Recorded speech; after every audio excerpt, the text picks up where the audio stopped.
Okay, y'all. I have quite the story for you.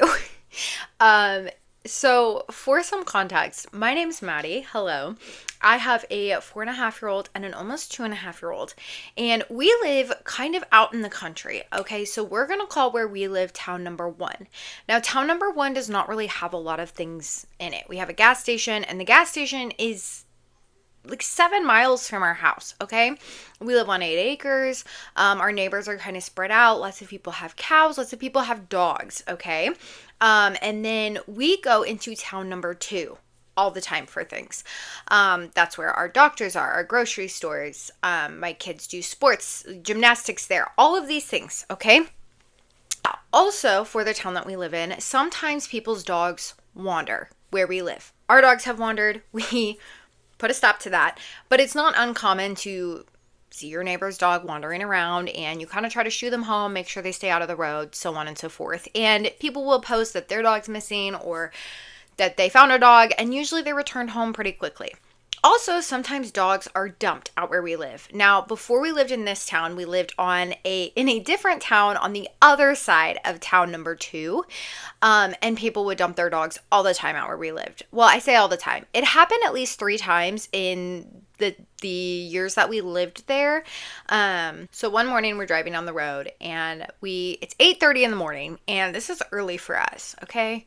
And we're heading to my 2.5-year-old gymnastics class in the bigger town, and I see a dog kind of on the side of the road, and I'm like, well, we got to go to gymnastics. Again, it's not uncommon to see dogs kind of wandering around, and I was like, okay, we're gonna go to gymnastics. Hopefully she wanders home.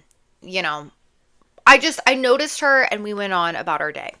We went to gymnastics, we ran some other errands, and then we are coming home around 1 p.m. It was 12:30 or 1, I can't quite remember. And this dog, she was kind of by a house when I first saw her. I realized that she has gone farther up, like more towards our house on this road, and people do go pretty fast on this road. Like, this is not a road you would want to walk on. And I noticed that she's just kind of sitting there. Like, she's just sitting on the side of the road, like on the road. And like, if I wasn't paying attention, like, people were having to go around her, and if I wasn't paying attention, like, you would totally hit her. She just doesn't seem to care about the cars, which one of our dogs is like that. So I'm like, oh, like, I gotta get out, and maybe I can shoo her home. So I get out, and I started snapping pictures of her. And, it's a strange dog. I don't know her. So I start snapping some pictures, and she wanders towards me, and I'm like, okay, I'll get some pictures. And she lays down at my feet. Like, she gets close, and she like cowers and like lays down, and I realize she's pregnant. And I'm like, fuck. Okay. So she's super sweet, and I'm like, God, I can't leave her in the road while she's pregnant, and like, she seems young, and I'm just like, God damn. So I put her in my car, in my front seat. I drive a Suburban, so she was trying to climb into my car, but she's a smaller dog, and she's pregnant, so I had to help her. She was super sweet. She rode home, and, we rode up the street to our house. We get here, and we have 2 dogs, and one of our dogs was just losing her shit. Gator was like, absolutely not. So that was fun. But we bring her in the house, and she's kind of sniffing around. She's really sweet. She's doing great with my kids. And I posted her like right away in our Facebook group for our town. And I'm like, hey, is this anyone's dog? Like, I found her. I brought her to my house. Like, I explained the entire situation. And come to find out later that the house she was in front of that day, they had been feeding and watering her for 5 days. And at this point too, my sister is like, hey, because my sister lives on our land as well. And she's like, hey,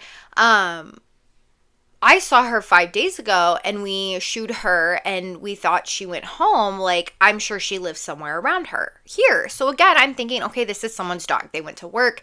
Like, this is a Thursday. They went to work. Their dog got out. Like, I get it. That's happened to us. Our neighbors have texted pictures of our dog at their front door. So I'm like, okay, someone will get back to me. My dogs don't like this dog. And so we start calling her Lady, because it's was a fitting name. She's a little lady.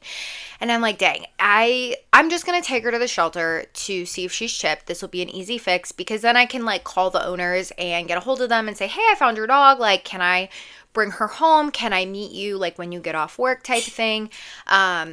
That was my plan. So we drive to the shelter, which is a good 20-minute drive. We're driving into the bigger city at this point. We're driving into town too, okay? The shelter is closed. So I was like, okay.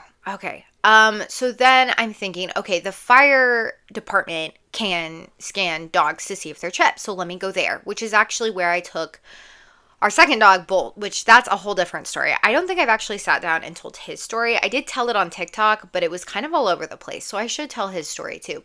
His story is kind of crazy as well. He wandered around for over a month. So yes, we go to the fire department and she's chipped. And they give me her chip number, and you go to this website and you put the chip number in and you can send a message to the owner. Now, the thing about chipped pets is they do not directly give you the owner's information. And I think this is a safety thing and it makes sense. They're not going to give you the address, the phone number, all of those things. You can find the phone number if you call the company, like they will call for you. And sometimes like with Bolt, I did end up getting his number because we had him and like he had been missing and all of these things. So I think it's kind of up to their discretion. I'm not really sure. I know there's lots of companies for chips as well. So I go on and I see her name is Jade.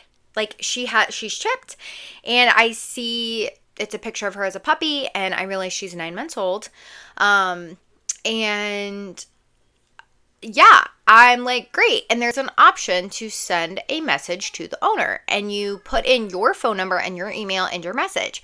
So I filled it out and I said, hey, I found your dog. You know, if you could get back to me, that would be great. And I sent it. And I was like, man, I'm going to call the company just to make sure that they get my message. Okay, I just decided to call and just make sure. So I call the 1-800 number and I get a really nice woman and I explain the situation. I said, hey, I found this dog. I am really trying to get in contact with her owner because one of my dogs really doesn't like her. Like we live in a double wide. I don't have a fenced in yard to keep her, but she has an owner and I really want to get a hold of them.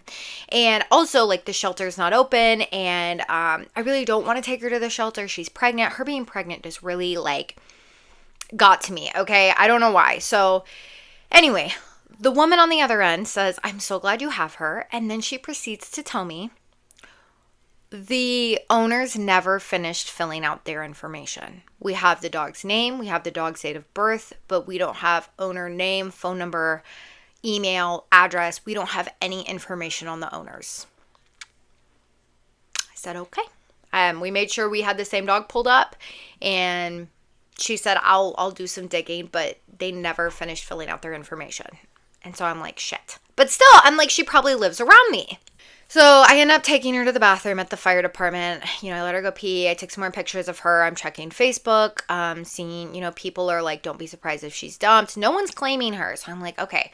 So I end up loading my kids into my car and I put her in the front seat once again and I am talking to the dog. I'm like, well, you have an owner, but I have no way to contact them. And I pulled up the picture and I was talking to her. This sounds so silly, but I was like, that's you as a puppy. And I'm showing my girls like her name's Jade. This is Jade as a puppy. And as I'm talking to my kids and the dog, I realize that in the picture, Jade is wearing a collar. And on that collar, there are 2 phone numbers. And I had to zoom in. I had to like zoom in, take a screenshot, and then zoom in some more on the screenshot. And I tried calling both the numbers. No one answered. I texted both the numbers, and I sent a screenshot of the like pet thing, the pet profile, and a picture of Jade. And I said, hey, I think I have your dog. And one of the numbers texted me back super quickly, and I'm not going to include the messages because I do not have his permission. But he said, hey, you have my dog. That's Jade. She must, you know, I'm in California for work. Let me see if I can get a hold of my brother. At this point, I am still thinking, this is one of our neighbors. Their dog got out. No big deal. So I get home, and the brother calls me. Well, I'm texting with the owner and the brother of the owner calls me. So the dog's uncle basically calls me and is like, hey, I know you have Jade. And I said, yeah, like, is your brother our neighbor? And he goes, well, my brother just moved to town number 2 from another city. So the brother informs me that he has never heard of the city that I live in. And he's like, I am actually like 2.5 hours away from city number 2. So he's 3 hours away from us, his brother. And I'm like, okay. And then I'm like, okay. And I said, hey, so I realized that the owner does not live in our city. And I'm like, how did this dog get out here? This is what I'm starting to think.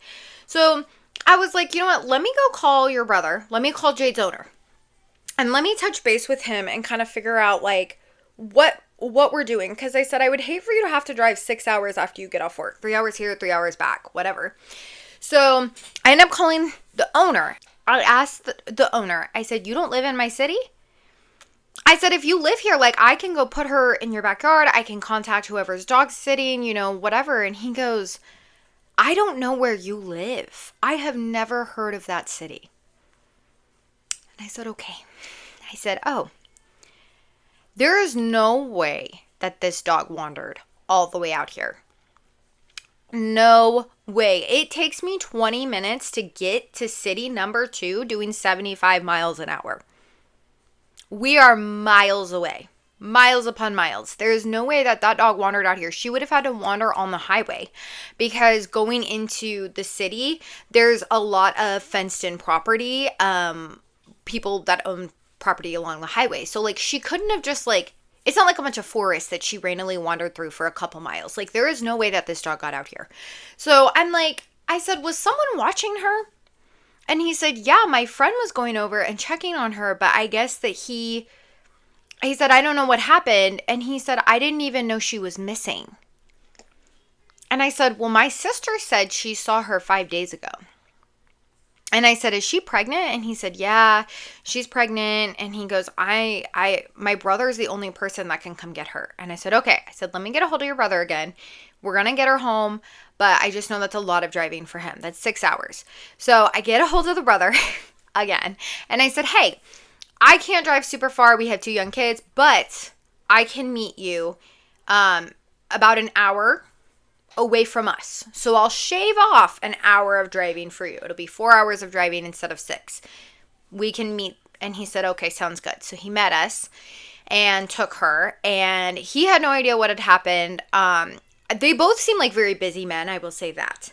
And then later, so we give the dog to her uncle. She's with them now. She's doing great as far as I know. But a neighbor reached out to us and said, hey, we've been feeding her for the last 5 days. And I said, it's really crazy because she lives in this other city. And she said, yeah, there's no way she wandered out here. I am so flabbergasted. I am wondering, did she wander out here? Or not did she wander out here? Did the friend that was supposed to be watching her bring her out here and dump her? And why? And I'm also wondering, was she not being checked on and maybe she was left outside and she escaped and then someone dumped her out here? It's just not adding up. It's very strange. Her owner gets back soon and I am hoping that he gets her back. And I am like, I'm texting you when you get back. We need all the updates. We love your dog. She was so sweet. But yeah, this has been such a wild ride. The owner was so thankful. My 4-year-old actually picked a rock off of our driveway to give to Jade so she could remember her forever. And the owner was like, that was so sweet. I'm keeping the rock. Once I get back, I'm going to put it in a special spot, which I thought was super sweet. But this was such a crazy story. And I told my mom, I feel like I'm going to cry. We had one dog disappear and we never found out what happened to him. And this was years ago. And I told my mom, I said, if she would have gotten hit by a car, one, it would have broke me. That would have been super sad. I would have felt so guilty. But he never would have known. He never would have known what happened to his dog. And he obviously loved her so much. She had some cuts on her face and her body. Nothing too terrible, but he saw that in the pictures and he was like, does she have like marks? And I said, yeah, I don't know what happened, but yeah. And she's walking fine and she seems okay. But yeah, she has some scabs like on her snout and stuff. And yeah, but he never would have known. He would have come home from work and his dog would have just been gone and he never would have known. He never would have even thought to come out here and check. And I do think if I would have left her on the side of the road that she would have eventually gotten hit or wandered somewhere she wasn't supposed to, because we have donkeys on our property and some of our neighbors have cows, and donkeys and cows can kick hard enough to kill dogs. And with her being pregnant and wandering around, I mean, it's just not ideal. And like, one of my dogs did not like her, and she's a smaller dog. Like, she definitely could have also gotten killed by another dog, or maybe somebody else hopefully would have taken her in, but never seen if she was chipped. Like, he just would have never known. And that's another thing. I'm so glad that I thought to zoom in on that picture. My plan was to drop her off at the shelter the next day just because, like, we can't keep her. But how long would it have taken him to find her? He wasn't getting back for a couple weeks. Would he have thought to look at the shelter? Would she have still been there? They would have seen she was chipped, but there's no owner information. Would she already be off with a new family? Like, it makes me ill to think about it all. And I told my mom, I'm just so glad that I stopped and I picked her up. I'm so glad that she was so sweet. My girls had a fantastic afternoon with her. I did closely supervise them because it's a strange dog. And my girls are very respectful of animals. But she was just so sweet. I cut her nails for her and she just like laid on her back and let me cut all her nails. And we could actually feel the puppies moving, which was super fun too. We've never really been around pregnant dogs. I haven't, and neither have my kids. It was just such a whirlwind day. Shout out to my husband for going along with it. I picked him up at work and we drove because I had to go through town number 2 to get to the brother where we drove to. And I asked my husband, I said, can I pick you up and we go? Because I don't want to go alone. And, you know, he came along. He was along for the ride. But yeah, I just think, and I'm not telling this story to be like, look at what I did. I'm such a good person. I'm telling this story because I truly feel like it's so crazy. Like, how did she get out here? And I also want to encourage people, like, if you see something like this and you can do something, to do something. I'm not sure he ever would have found her. And that makes me really sad to think about. I love my pets, as most people do. And I don't think she wandered out here on her own either. I don't think that she did something bad and escaped and ran away, which most of the time I feel like dogs don't even comprehend that they're running away. You know what I mean? Dogs they're not being rude on purpose, is what I'm trying to get at. And so I think that she would have probably missed him too, you know? So yeah, I'm happy to report that she's in a safe space and she's waiting for her dog dad to get back. And I'm so glad that I could help her and be a part of that reunion, because it really gives me a stomachache and makes me cry to think about the fact that this story could have gone so differently. And again, I think it's just such a crazy story. And I don't know how she got out here. I'm hoping as we continue with the friendship, I'm nosy. I want to know, did his friend come jump her out here? Was his friend not checking on her? Like, I want to know, how did we end up here? And if that's the case, I do hope he presses charges for animal neglect. If you agree to watch someone's pet and then you don't, that's neglect. And you are a bad person. So yeah, that's my crazy story for today. I hope you guys enjoyed this video. And yeah, this was kind of outside of my normal content. I don't know. But yeah, I hope you guys enjoyed this video and I will see y'all later. Bye.